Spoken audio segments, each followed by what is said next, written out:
नारियल फोड़ करके क्रेडिट लेने का काम करते हैं। इंसान के हर कर्मों का रिजल्ट 5 साल के बाद आता है।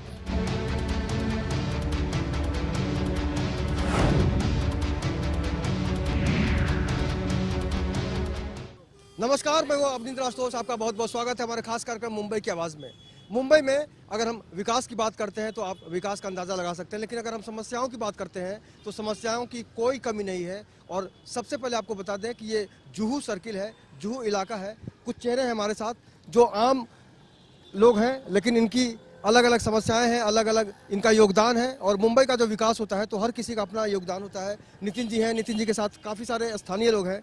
सबसे पहले हम जानना चाहेंगे कि जिस तरह से मुंबई महानगर पालिका का जो आने वाला चुनाव है उसमें राहुल गांधी ने साफ साफ कहा है, साथ ही साथ संजय निरुपम ने भी कहा है कि इस बार हम सत्ता उखाड़ फेंकेंगे। आप शिवसेना नेता है, आपको क्या लगता है कि कांग्रेस की बातों में कितना दम है? कांग्रेस की बातें बिल्कुल फीकी है। संजय निरुपम जी की औकात क्या है? वो खुद एक शिवसेना के बच्चे हैं, शिवसेना से निकले हुए हैं। अगर वो आज इतना बड़ी बात बोल रहे हैं तो वो बहुत बड़ी गद्दारी कर रहे हैं। वो महाराष्ट्र की जनता के साथ गद्दारी कर रहे हैं। और अगर ज़्यादा वो बोलने की कोशिश करेंगे तो हम शिवसेना वाले उनके घर पे जाके आंदोलन करेंगे। अगर हम यहाँ के स्थानीय लोगों की बात करें तो इनकी क्या क्या समस्याएं आपने देखी हैं? मैंने देखा कि पड़ोस में दुकान है, काफ़ी पुरानी है, वो दुकान को तोड़ दिया गया है। और आजू बाजू के सोसाइटी के लोग काफ़ी कंप्लेंटें करते हैं। यहाँ के व्यापारियों की समस्याएं हैं, पुलिस परेशान करती है, लोकल बीएमसी के लोग परेशान करते हैं। और कुछ बिल्डर्स के लोग भी, जो बिल्डर के लॉबी है, वो यहाँ के स्थानिक लोगों को दिक्कतें देते हैं। तो हम इस बात का आश्वासन देते हैं कि आप हमारे साथ संगठन से जुड़े। ये संगठन काफ़ी जूना है और हम लोग काम कर रहे हैं। आप लोगों को जितनी मदद होगी हम लोग मदद करेंगे और हम सत्ता पक्ष में हैं। आप बताइए संदीप की कौन सा बिल्डर है, किस तरह से परेशान करता है आपको? यहाँ पे बिल्डर एसआरए का शैलेश सावला है, जिसके ऊपर 420 के चार्जेस लगे हुए हैं। क्राइम ब्रांच ने ऑलरेडी किया हुआ है, लेकिन तो भी सोसाइटी के ये कुछ लोग मिलके ज़बरदस्ती मेरा दुकान तोड़वाते हैं। ये दुकान काफ़ी जूनी है और मैं यहाँ 25 वर्षों से रह रहा हूँ। अभी मैं इनके संगठन से जुड़ा हूँ और मुझे उम्मीद है कि इनकी तरफ से मुझे न्याय मिलेगा। बाकी अगर समस्याओं की बात करें तो यहाँ के जो गरीब लोग हैं, जो उनके निशाने पर हैं, उनके बारे में क्या कहेंगे आप? गरीब लोगों की यहाँ पे सुनवाई नहीं होती है। वो लोग अच्छी अपनी मेजॉरिटी लाए और इस संगठन से जुड़े, उनके लिए बेस्ट है। अगर व्यापारियों की दर्द और तकलीफ की बात करें तो उनको किस तरह से परेशान किया जाता है? उनको तकलीफ, तमाम तरह के हैरेसमेंट होते हैं। कुछ पब्लिक लोकल गुंडे निकल आते हैं, वो व्यापारियों को बिजनेस में से आधा करप्शन मांगते हैं। ये सब तमाम चीज़ें हैं। तो व्यापारी ये सब चीज़ डर के मारे किसी और को बोलता नहीं है, इसलिए व्यापारियों को भी, इसीलिए व्यापार संगठन नाम ही है मंडल। आप लोग इनसे जुड़े और ये आपको पूर्ण तरह से न्याय दिलाएंगे। पहले जब कांग्रेस की सरकार थी, अभी सरकार मोदी साहब की है, कुछ बदलाव महसूस किया आपने? कुछ बदलाव नहीं है, उल्टा और बेकार हो चुका है, और बेकार हो चुका है। और यहाँ के एमएलए हैं आसाटम सर, ये पब्लिक की बात सुनते नहीं है, खाली बिल्डर लॉबी की काम करते हैं। बिल्डर लॉबी की मैं 5 बार इनके पास गया हूँ, बट ये सुनने के लिए तैयार नहीं है। गरीब लोगों को खाली अपने गेट में से बाहर भगाते हैं, बोलते हैं जाइए आप जाओ कोर्ट में केस करो। अब गरीब के पास पैसा नहीं है तो कोर्ट में कैसे जाएगा वो? हमने सुना कि आपके जो नेता साहब हैं गजानन कीर्तिकर जी, वो काफ़ी टच में रहते हैं पब्लिक के, आप क्या कहेंगे? वो पब्लिक की सपोर्ट में रहते हैं। जो हमारे व्यापार मंडल उसके प्रमुख मार्गदर्शक भी है, इस क्षेत्र के सांसद हैं। अगर आपकी विधायक कोई समस्या को नहीं सुनता है तो गजानन कीर्तिकर साहब के कार्यालय पर जा सकते हैं, वहाँ हम लोग अवेलेबल हैं। और अगर कीर्तिकर साहब सारी जनता को, हिंदू मुस्लिम दलित कोई भी समाज के लोग रहने दो, वो काम करते हैं। और कीर्तिकर साहब को ये मालूम है कि उत्तर भारतीय को वोटों पर इस बार वो चुन के आए हैं, इसलिए उत्तर भारतीयों को भी वहाँ पर काफ़ी ज़्यादा तादाद में मदद की जाती है। वहाँ पे जैसे रेलवे के टिकट हो रहने दो, आजकल सबसे बड़ी उत्तर भारतीय समस्या, गांव जाते हो रेलवे टिकट कंफर्म नहीं होती, वो टिकट की वहाँ से काफ़ी मदद होती है। बीएमसी है, पुलिस है, प्रशासन है, गुंडे लोग हैं, कोई भी चीज़ों को लेकर अगर कीर्तिकर साहब के कार्यालय पर जाते हो वो आदमी मायूस नहीं होता, ये मेरे को पूरी जानकारी है। तो मैं यहाँ की जनता से आह्वान करता हूँ कि अगर आपके एमएलए और नगर सेवक नहीं सुनता है, कोई बात नहीं, तुम्हारा जो यहाँ का सांसद है, जो यहाँ का एक प्रतिनिधि कर रहे हैं, आप लोगों ने उनको वोट दिया, आप लोगों ने चुन के दिया, आप उनके कार्यालय पर जाइए। अगर आप नहीं जा सकते हो तो ये संगठन के वो हमारे प्रमुख मार्गदर्शक, आप हमारे तक कंप्लेंट लाई, हम आपको लेके वहाँ तक पहुँचेंगे और आपकी समस्या को निपटाने का काम करेंगे। लेकिन यहाँ के जो छोटे व्यापारी हैं, जो गरीब लोग हैं, बिल्डर के खौफ के तले जी रहे हैं, आपको क्या लगता है कि वाकई इनकी मदद कैसे की जा सकती है? बिल्डर की औकात क्या है? बिल्डर की कोई औकात नहीं। अगर व्यापारी और जनता ये रोड पे उतर जाएगी तो बिल्डर की कोई औकात नहीं। ऐसे कितने बिल्डर ना हमारे साहब के आगे पीछे घूमते, गाड़ियाँ खोलते हैं, हमारे साहब बिल्डरों को खड़ा नहीं करते, हमारे साहब सिर्फ जनता की बात करते हैं। एक तरफ बिल्डर को बैठालते हैं, एक तरफ जनता को बैठालते हैं, और एसआरए का कोई प्रोजेक्ट हो एसआरए के ऑफिसर को बैठालते हैं, और पूरी सच्चाई जानने के बाद हियरिंग बैठालते हैं। जो सच्चाई होती है उसके ऊपर काम करते हैं। जो गलत काम लगता है, या बिल्डर अनलीगल है या ऑफिसर ने कुछ गलत काम किया, तो उसके ऊपर तुरंत कार्रवाई करने का काम हमारे गजानन कीर्तिकर साहब करते हैं। आपकी सरकार है तो जाहिर है आपको कुछ ना कुछ फायदा मिलेगा। देखिए हमारी सरकार है नहीं, लेकिन हमारे जो कायदे कानून है संविधान के, वो हर नागरिक को मिलना चाहिए।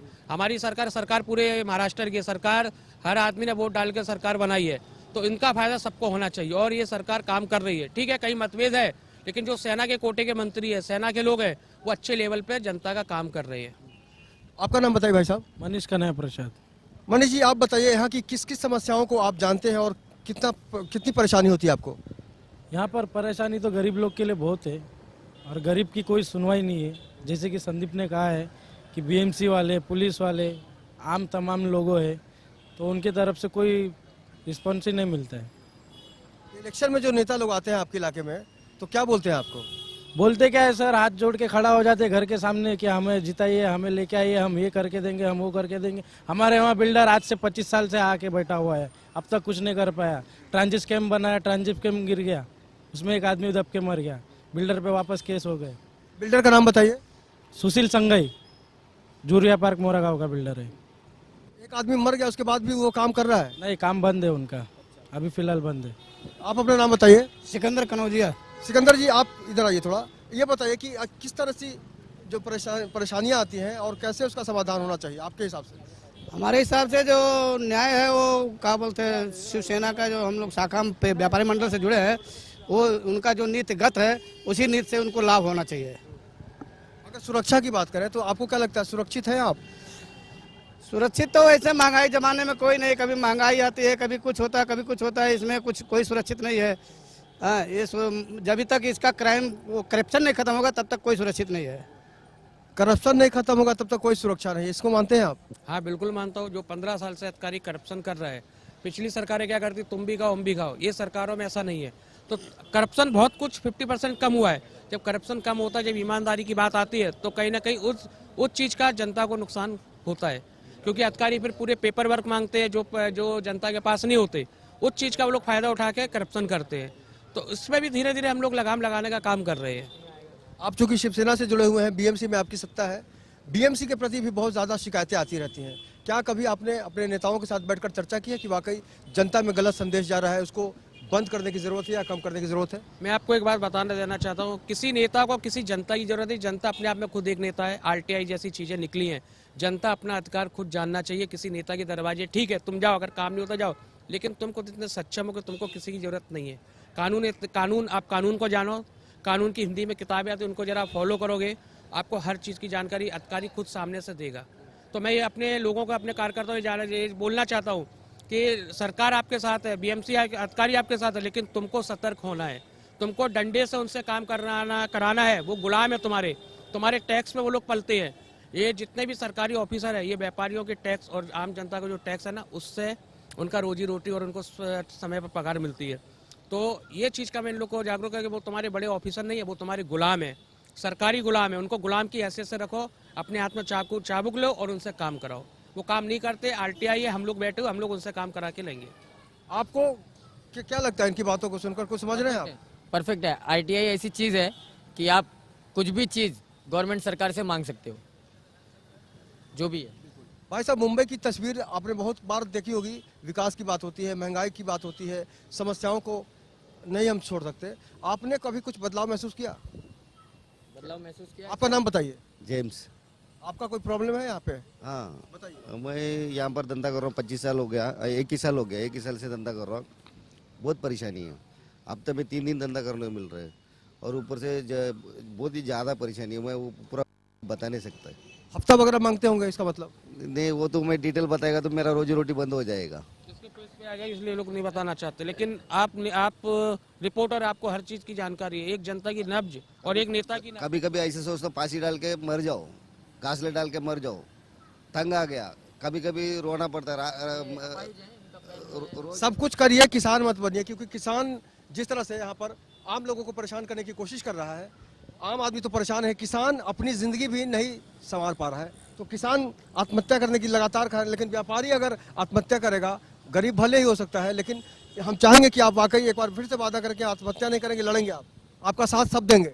साथ तो देंगे, लेकिन आप साथ देंगे इनका? जरूर देंगे, क्यों नहीं देंगे। इनको जान देनी चाहिए? नहीं देनी चाहिए। इनको जान देनी चाहिए, बल्कि उनकी जान लेना चाहिए। इनके साथ में व्यापार मंडल, इनको कोई भी तकलीफ है संदीप को संपर्क करें, हम लोगों को संपर्क करें, हम लोग उनकी पूरी मदद करेंगे।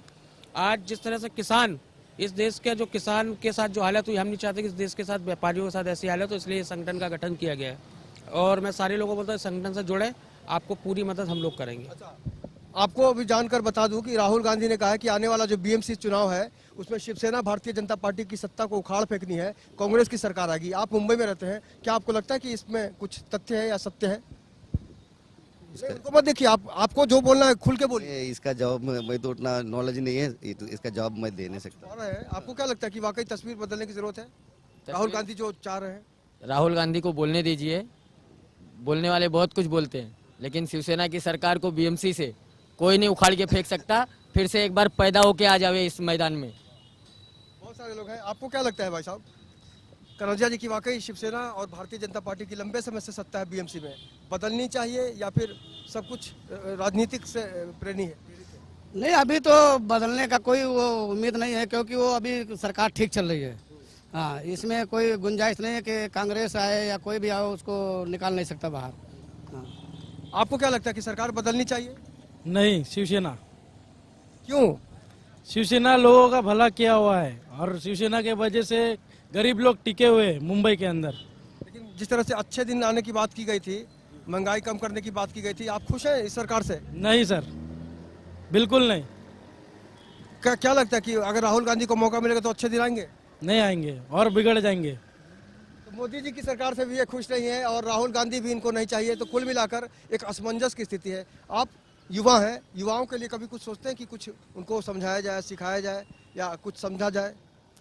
समझाने की कोशिश करते हैं, युवा लोग कुछ सोचने की भी कोशिश करते हैं, लेकिन क्या होता है, एक को देखकर दूसरे जो है ना वो थोड़ा थोड़ा आते हैं आगे, और उसके बाद उनको प्रेशर घर वालों का आ जाता है, या उनका भाई कोई किसी कांग्रेस पार्टी से जुड़ा हुआ है, तो ऐसे करके वो पीछे हट जाते हैं। हाँ, अगर हम व्यापारियों के संरक्षण की बात करें तो आपकी संस्था किस तरह से इनको आधारभूत संरक्षण दे सकती है? देखिए, हम इनके साथ 17 सालों से जुड़े हुए हैं, हम काम कर रहे हैं। इनको जैसी भी मदद लगेगी, ये जैसे भी हमारे लिए अच्छे है बुरे जैसे भी है वो हमारे है, हम इनको संभालने का काम करेंगे और इनको किसी भी प्रकार का तकलीफ नहीं होने जब तक हम लोग जिंदा, हमारा संगठन खड़ा हुआ है। हम आपको ये बताते हैं कि यहाँ से लेकर इनको गांव तक हम सुरक्षा देंगे। हमारे हर स्टेट में संगठन है, हम इनको पूरी मदद करेंगे। और जो अभी आप एक बीएमसी वाली बात और सेना वाली बात किए थे, तो मैं आपको बता देना चाहता हूँ, सेना 80% है ना समाज सेवा करती है, 20% राजनीति करती है। आप खुद एक रिपोर्टर है और बहुत सीनियर रिपोर्टर है, आपकी इज्जत करता हूँ। आप महाराष्ट्र मुंबई के अंदर आप रात को दौरा कीजिए, सारे कांग्रेस बीजेपी सारे लोगों के कार्यालय बंद मिलेंगे, लेकिन सेना का कार्यालय रात को 12-12 1-1 बजे तक काम किया जाते हैं। आप मेरे साथ चलिए, मैं आपको उस बात का प्रूफ देता हूँ कि 1-1 बजे तक वो लोग काम करते कि नहीं करते। बाकी लोग शायद नहीं करते, कोई काम वो अपने घर पे सोते हैं, कोई बाहर में बैठता है, तो कोई कुल मिला के बाकी जो चर्चा है बड़ा दिलचस्प मोड़ पे आ गई है। हम अभी एक वक्त है मुंबई की आवाज़ में छोटा सा ब्रेक लेते हैं। ब्रेक के बाद आपको दिखाएंगे कि जुहू सर्किल से जो लोग हमारे साथ बने हुए हैं वाकई मुंबई में जो समस्याएं हैं उसको लेकर क्या सोचते हैं। तो बहुत जल्द हाजिर होते हैं ब्रेक के बाद। आप देखते रहिए लेमन न्यूज़।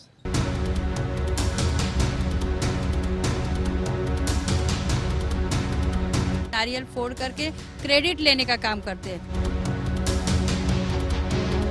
इंसान के हर कर्मों का रिजल्ट 5 साल के बाद आता है।